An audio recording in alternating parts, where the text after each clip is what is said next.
नमस्कार। कक्षा 7 हिंदी में आज हम कविता 5 धरती की शान इसकी प्रश्नोत्तरी की चर्चा करेंगे। पहला प्रश्न है वैकल्पिक प्रश्न। तो वैकल्पिक प्रश्नों में जो पहला प्रश्न है वो है कि मनुष्य किसकी शान है। तो मनुष्य धरती की शान है। दूसरा प्रश्न है मनुष्य की मुट्ठी में क्या बंद है। तो मनुष्य की मुट्ठी में जो ऑप्शन डी है तूफान, ये सही उत्तर है कि मुट्ठियों में बंद तूफान है। तीसरा प्रश्न है मनुष्य धरती से किसको जोड़ सकता है। तो ऑप्शन बी अंबर को जोड़ सकता है। चौथा प्रश्न है मनुष्य को किसको थाम सकता है। तो इसका ऑप्शन ए सही जवाब है, काल को थाम सकता है। पांचवा है पंडित भरत व्यास क्या थे। तो इसका उत्तर है सी, गीतकार। आगे प्रश्न है निम्नलिखित प्रश्नों को सही विकल्प के सामने हमें राइट का चयन करना है कि मनुष्य चाहे तो काल को तो थाम ले के आगे हम राइट का निशान करेंगे। इसके बाद है मनुष्य चाहे तो धरती को क्या कर सकता है, अंबर से जोड़ सकता है। तो इसका उत्तर है अंबर को जोड़ सकता है। तो मनुष्य चाहे धरती को अंबर से जोड़ सकता है। तीसरा प्रश्न है मनुष्य चाहे तो माटी से अमृत निचोड़ सकता है। आगे देखते हैं। आगे प्रश्न तीसरा है रिक्त स्थान की पूर्ति। तो रिक्त स्थान में पहली रिक्त स्थान है कि तेरी मुट्ठियों में बंद तूफान है। दूसरी रिक्त स्थान है तू जो चाहे नदियों के मुख को भी मोड़ दे। तीसरी रिक्त स्थान है तू जो चाहे माटी से अमृत निचोड़ दे। चौथी रिक्त स्थान है अमर तेरे खाली जगह तो अमर तेरे प्राण मिला तुझको वरदान। पांचवी रिक्त स्थान है तेरी भ्रुकुटी में तांडव का ताल है। तो इस प्रकार रिक्त स्थान की पूर्ति करनी है। उसके बाद का जो प्रश्न है चौथा कि सही वाक्यांश चुनकर विधानों को पूर्ण कीजिए। तो पहला वाक्य है मनुष्य के प्राण अमर हैं क्योंकि, तो ऑप्शन क है वो सही उत्तर है, उसकी आत्मा में स्वयं भगवान बैठा हुआ है। दूसरा प्रश्न है मनुष्य जितना चाहे उतना ऊंचे जा सकता है क्योंकि, ऑप्शन ए उसकी उड़ान नभ से भी ऊंची है। इसके बाद के जो प्रश्न है एक एक वाक्य के प्रश्न है। प्रश्न नंबर 5 में पहला प्रश्न है कवि ने किसे धरती की शान कहा है। तो कवि ने मनुष्य को धरती की शान कहा है। इसके बाद दूसरा प्रश्न है कवि ने मनुष्य को क्या पहचानने के लिए कहा है। तो कवि ने मनुष्य को अपनी शक्ति पहचानने के लिए कहा है। तीसरा प्रश्न है महाकाल कहाँ छिपा है। तो महाकाल मनुष्य की छाती में छिपा है। चौथा प्रश्न है मनुष्य किसके समान धीर है। धीर यानी धीर, गंभीर, धीरज रखना। तो मनुष्य किसके समान धीर है। मनुष्य धरती के समान धीर है।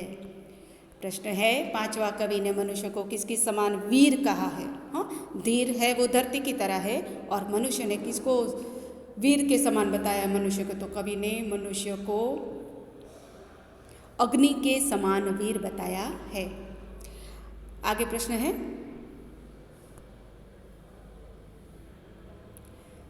छठा प्रश्न है निम्नलिखित प्रश्नों के उत्तर दीजिए। तो कवि ने मनुष्य को महान क्यों कहा है। तो कवि ने मनुष्य को इसलिए महान कहा है कि मनुष्य को भगवान ने विशेष रूप से सोचने और विचारने की शक्ति दी है और वो अद्भुत शक्ति उसके पास है। वह असंभव को भी संभव कर सकता है। जो भगवान सब कुछ कर सकता है वह मनुष्य की आत्मा में निवास करता है। मनुष्य में हिमालय जैसा उन्नत दिमाग है और उसकी जो तिरछी भौं में शिव के तांडव की शक्ति समाई हुई है। इसके बाद का जो प्रश्न है दूसरा, आप क्या क्या कर सकते हैं। तो आप जो भी कर सकते हो, आप कुछ नई नई चीज़ें बना सकते हो, नया आविष्कार कर सकते हो, या अगर आप में कोई ऐसी शक्ति है तैर सकते हो या खेल कूद में भी अच्छा प्रदर्शन कर सकते हो। तो इसके बारे में आपको लिखना है। आगे के प्रश्न देखते हैं।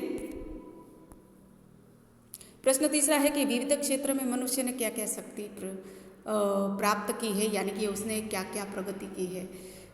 तो मनुष्य ने रासायनिक खाद और ट्रैक्टर बनाकर मनुष्य ने कृषि क्षेत्र में एक अच्छे अनाज का उत्पादन कर और अनाज के उत्पादन को यानी कि खेती को बढ़ावा दिया है, खेती के उत्पादन को बढ़ावा दिया है।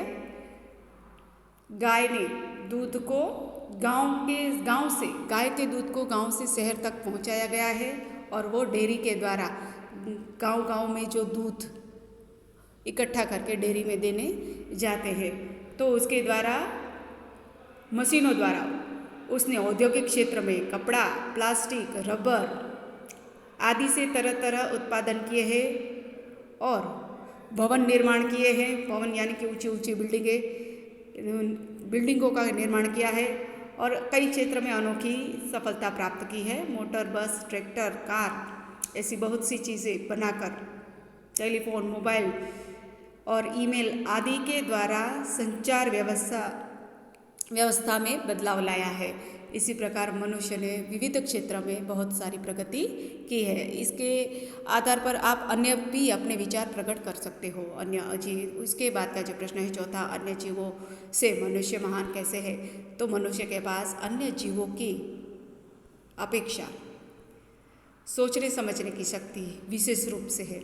मनुष्य के पास अन्य प्राणियों से ज़्यादा विशेष बुद्धि है, सोच समझ की अपने विचार प्रकट करने की शक्ति है, वाणी की शक्ति है।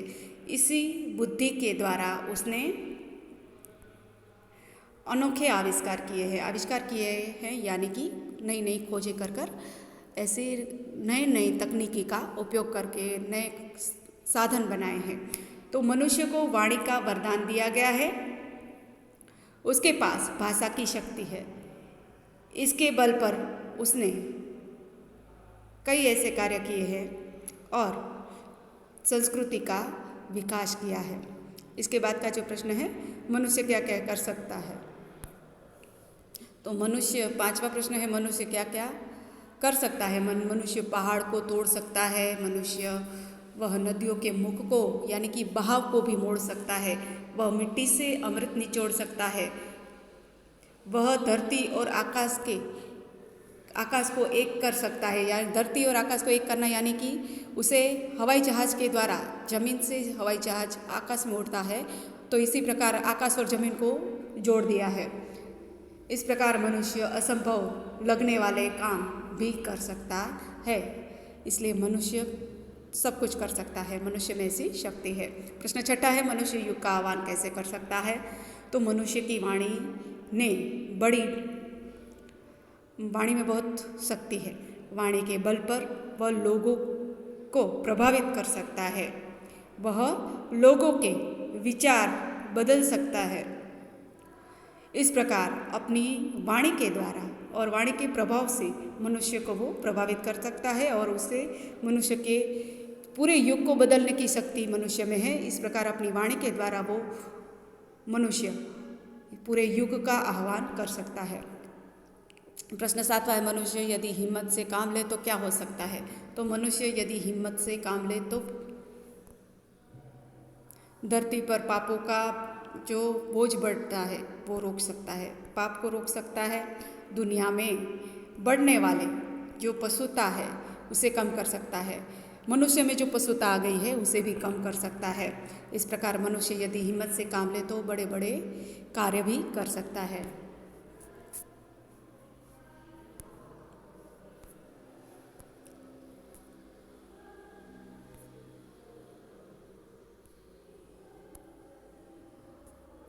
इसके बाद है काव्य पंक्ति का भावार्थ समझाइए कि पृथ्वी के लाल तेरा घीम गिरी सा भाल, तेरी भ्रुकुटी में तांडव का ताल है। तो ये सारी पंक्तियाँ हमने आपको कविता समझाते समय इसका सरल अर्थ समझाया था, उसी के आधार पर इस काव्य पंक्ति को आपको लिखना है। तो आगे अब हम बढ़ते हैं। निम्नलिखित शब्दों के समानार्थी शब्द दीजिए। तो धरती तो पृथ्वी और भूमि। दूसरा है पर्वत, तो पर्वत मतलब पहाड़। तीसरा है नदी, तो इसका समानार्थी शब्द है सरिता। माटी तो मिट्टी। पांचवा है अंबर, आकाश। छठा है अग्नि, आग। सातवां है पवन, तो उसका समानार्थी होगा हवा।